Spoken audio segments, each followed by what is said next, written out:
In this video, we're diving into a shocking story, one that challenges the rules, defies conventions, and just might save your life at sea. When disaster struck hundreds of miles from shore, one American sailor found himself completely alone, facing a life-or-death scenario. His steering had failed, communication was gone, and the weather was turning against him. But it wasn't his gear, training, or luck that saved him. It was a modification, one strictly discouraged by the sailing community, that turned the tide in his favor. This so-called forbidden change had been criticized by experts, dismissed as unsafe, even labeled reckless. But in this extreme case, it worked. And it worked brilliantly. So what was it? Why did he install it in the first place? And more importantly, should you consider doing the same? In today's episode, we break down the technical details, the moment everything went wrong, and how this sailor's controversial decision made the ultimate difference. We'll also discuss the risks, the lessons, and why sometimes survival means breaking the rules. Stick around. This isn't just a story. It's a wake-up call, and don't forget to like, subscribe, and hit the bell so you never miss more real sailing stories, life-saving tips, and deep-sea adventures. Let's set sail. The wind howled through the forestay of the Argos, producing that high-pitched sound that every experienced sailor recognizes as a harbinger of trouble. Miguel Vasconcelos, 45, former naval engineer and ocean sailor with 2 decades of experience, watched with growing concern as the digital barometer continued to fall. 1008, 1006, 1004 millibars. Too fast to be just an ordinary cold front. Stabilizing. Himself in the helmsman's chair, Miguel adjusted the course of his 65-foot Mini Maxi, a high-performance carbon fiber sailboat that he had extensively modified over the past 3 years. The Argos wasn't just his sailboat. It was a floating laboratory where he tested ideas that often challenged established conventions in the world of ocean sailing. Command center to navigator, the metallic voice of the VHF radio cut through the silence of the cabin. Updated weather alert for your position. Tropical depression intensifying rapidly. Sustained winds of 35 knots, gusts of 45, forecast to increase over the next 12 hours. Miguel frowned. He was 450 nautical miles east of Cape Verde, in the middle of the Atlantic, participating in an unofficial solo race from Lisbon to Recife. A route he knew well, having sailed it 5 times before, but never with an unforeseen tropical depression, forming directly in his path. Confirmed, Command Center, maintaining course, 225 degrees, speed 9.5 knots, he replied, knowing that diverting now would mean adding hundreds of miles to his route. His eyes instinctively turned to the custom control panel installed to the right of the cockpit.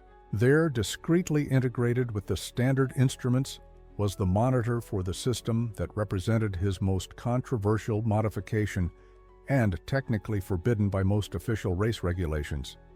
A secondary safety system for the canting keel. The canting keel represented one of the greatest innovations in high-performance sailing in recent decades. Instead of remaining fixed on the center line of the boat, this keel could be hydraulically moved to windward, creating a substantially greater riding moment. In practical terms, this meant the sailboat could carry more sail with less heeling, resulting in significantly higher speeds. But this technology had a dark history. Miguel still vividly remembered the Scandia disaster in the 2004 Sydney Hobart, when the failure of the hydraulic cylinder rods nearly cost the crew their lives, or the 100-foot Supermaxis, where approximately 1/3 of the vessels equipped with canting keels had completely lost their keels, resulting in catastrophic capsizes. The fundamental problem was structural. Conventional systems used trunnion-mounted hydraulic cylinders with axes parallel to the keel pivot. This arrangement, while efficient under ideal conditions, was extremely sensitive to misalignments caused by hull distortion under dynamic loads. In simple terms, when the hull flexed, something inevitable in extreme conditions, the cylinders and their rods suffered unplanned bending stress, frequently resulting in catastrophic failures. Miguel's modification was as simple as it was ingenious. Inspired by high-load industrial systems, he had installed a completely independent secondary system, with self-aligning cylinders capable of rotating in two perpendicular planes. More importantly, he had incorporated pressure relief valves that would allow controlled movement of the keel even in the event of complete hydraulic failure of the primary system. Suicide rule, he muttered to himself, remembering the term used by engineers to describe regulations that limited vessel weight, forcing dangerous structural compromises. His modification added 47 kilograms to the total weight, unacceptable for official rules, but a price he was willing to pay for the additional safety. The navigation system alarm interrupted his thoughts. The updated weather forecast had arrived via satellite, and the colorful visualization on the Raymarine display left no doubt. The depression had intensified to Category 1, with sustained winds now forecast at 50 knots. Miguel made a quick decision, reducing the mainsail to the third reef and replacing the Genoa with a storm jib. He prepared the Argos to face the worst. The canting keel system was set to automatic mode, keeping the keel at 80% of its maximum windward inclination capacity, optimizing stability. The first gusts arrived 2 hours later, transforming the sea into a chaotic landscape of white crests and deep valleys. The Argos cut through the waves with precision, its carbon bow emerging from the waves with a characteristic hiss. Miguel monitored the instruments with meticulous attention, especially the custom display showing the loads on the keel system. It was at 02:17 in the morning that the first sign of trouble appeared. A slight tremor ran through the hull, followed by an abnormal vibration coming from the keel area. The display showed a momentary pressure spike in the primary hydraulic system, 310 bar, well above the maximum recommended 270 bar. "Damn," Miguel muttered, activating the system's manual mode. He reduced the keel's inclination to 60%, hoping to relieve the pressure. For a few minutes, the values stabilized, but then a particularly violent sequence of waves hit the Argos on the beam. The impact was brutal. Miguel was thrown against the side panel, barely managing to hold on. When he regained his composure, the main alarm was sounding insistently. The display now showed a message no sailor wants to see: primary hydraulic system failure, pressure loss. The keel had locked at 72% inclination to starboard, a dangerously extreme position considering that the wind and waves were now coming from port. The Argos began to show a progressive heel to port, exactly the opposite of what was desired. Under normal conditions, this would be the harbinger of imminent disaster. With the keel locked in the opposite position, the righting moment was severely compromised. Worse still, the dynamic forces were now working to tear the keel completely from the hull, exactly the scenario that had caused so many previous shipwrecks. Miguel knew he had minutes, not hours, to act. With precise movements, he activated the secondary panel hidden under an apparently decorative cover on the console. He typed in the security code, his daughter's birth date, 07-998, and the secondary system began its activation sequence. "Come on, work," he muttered, as the panel lights flashed in sequence. A low hum indicated that the redundant pumps had come into operation.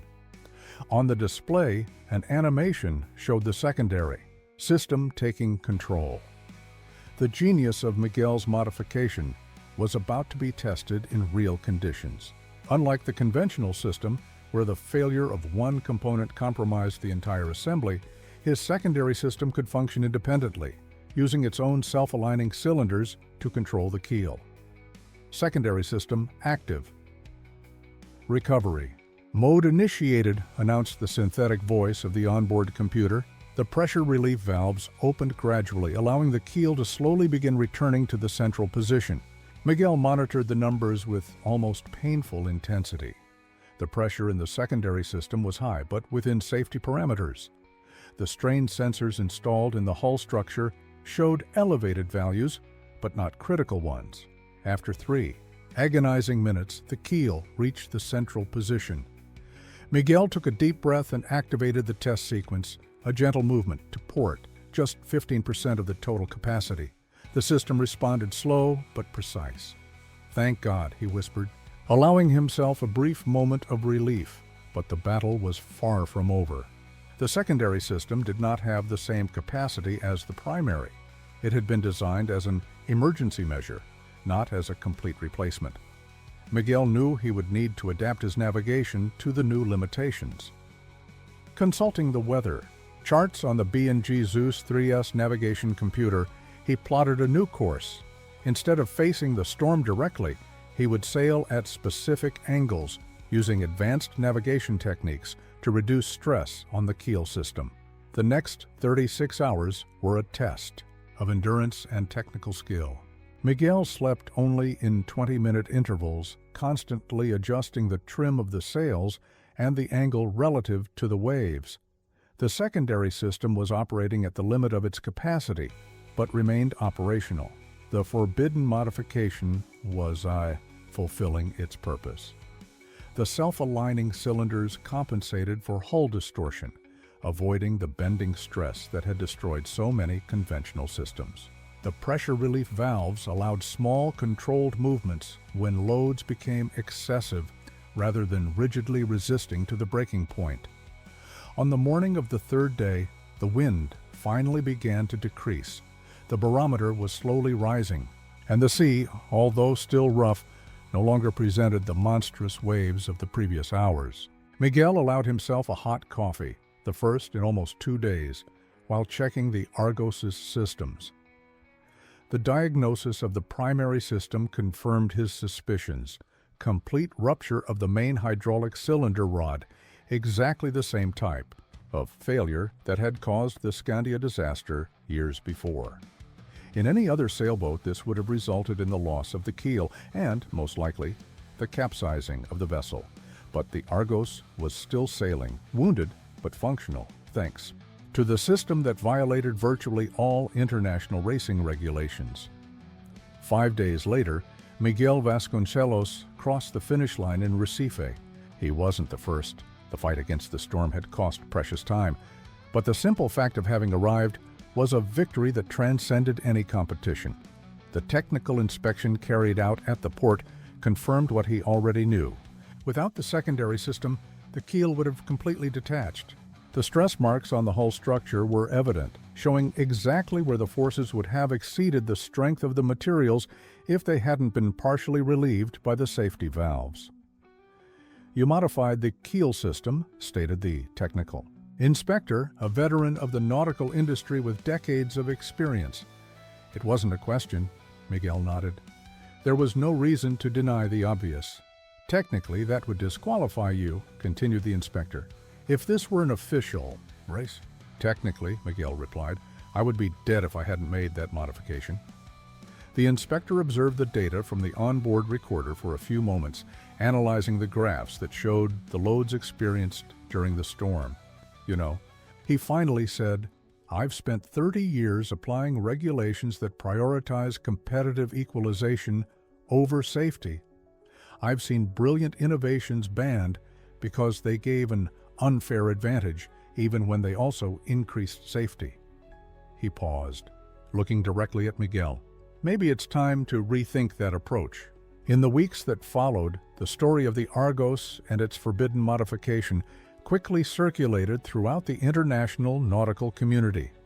Naval engineers requested technical details, marine equipment manufacturers showed interest in the concept, and regulatory committees initiated discussions about revising certain aspects of safety regulations. For Miguel Vasconcelos, however, the most important validation came from his peers, other ocean sailors who intimately understood the risks involved in challenging the Atlantic in a carbon fiber shell. The issue was never about gaining a competitive advantage, he explained during a technical presentation at Ilhabela Sailing Week months later. It was about recognizing a fundamental flaw in conventional design and developing a solution.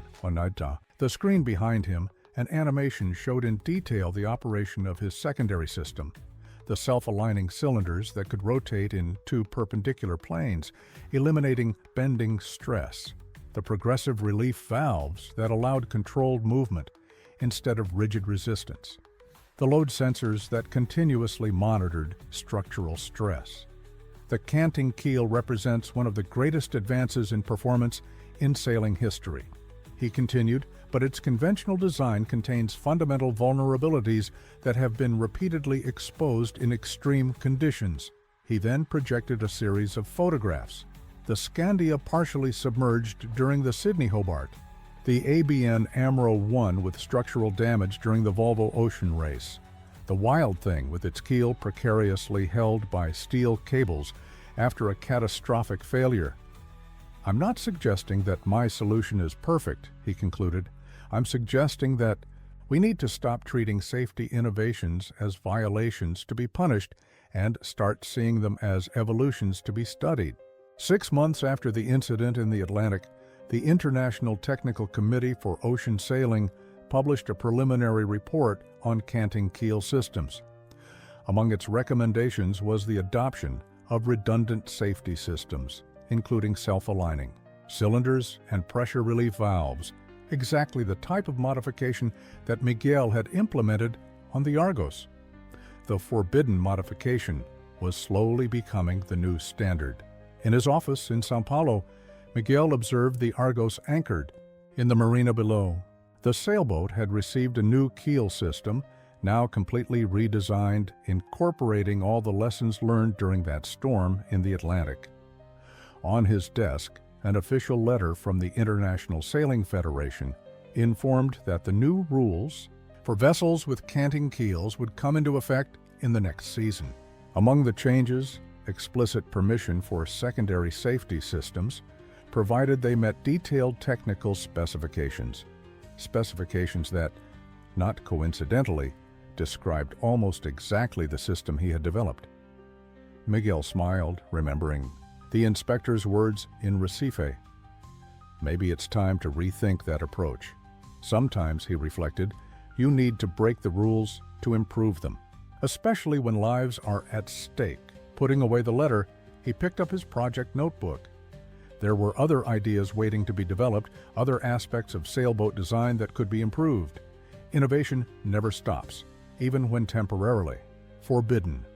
Outside, the Argos swayed gently with the tide, its keel invisible beneath the water, keeping the secret that had saved its captain when everything went wrong.